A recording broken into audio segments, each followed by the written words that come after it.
Ikaw ay sasali sa amin dito sa IMG, ito ang makukuha mong benepisyo. Una, magkakaroon ka ng IMG portal. Ito yung digital access kung makikita mo ang lahat ng mga benefits mo. Pangalawa is IMG Preferred ID. Dahil ito ay legit company, siyempre meron tayong katibayan na tayo ay accredited at bona fide na membro tayo ng IMG at magagamit natin ito to support sa pag-avail natin ng mga benepisyo. Pangatlo is Asoldibo Mutual Fund. Pagka-member pa lang natin dito is meron na agad tayong 1,000 pesos mutual fund initial investment. Ito ang laging problema ng karamihan kung paano nga ba sila makakapag-umpisa. Na wala nang problema kasi pwede na natin itong dagdagan. Minimum 500 pesos. Depende kung kailan mo gusto. Pero mas maganda na regular mo siyang huhulugan para mas madali ang paglago ng pera mo. At ang pang-apat ay Manila Bankers Life. 100,000 pesos personal accident insurance. Naka-insured ka na agad. Sa panahon ngayon, hindi natin alam ang posibleng mangyayari sa buhay. Kailangan talaga may proteksyon ang ating pamilya.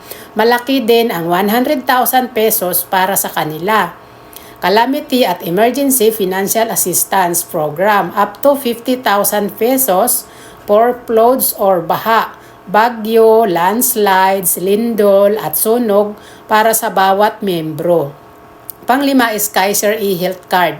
May unlimited check-up na tayo agad sa mga Kaiser Medical Center na malapit sa lugar natin. At may discount din check-up at laboratories ang ating mga pamilya. Pang-anim is Vision Care Voucher. Pre-eye check-up at 2 libreng frame sa 1 taon. Kung gusto nating magpasalamin na available din sa mga Kaiser Medical Center, ito ang Vision. Ang Vision because we care your vision. Pang-pito is Fidelity Life Insurance. Ito ay optional. Kung gusto mo dagdagan ang iyong protection, pwede ka magpa-member dito. Ito ay group insurance with 50,000 pesos death benefit coverage. Pwede gamitin sa final expense. Pwede rin pangdagdag sa burial kung sakaling meron ka na pero maliit ang halaga. So yan pa lang, sulit na sulit ang pagsali mo dito sa IMG.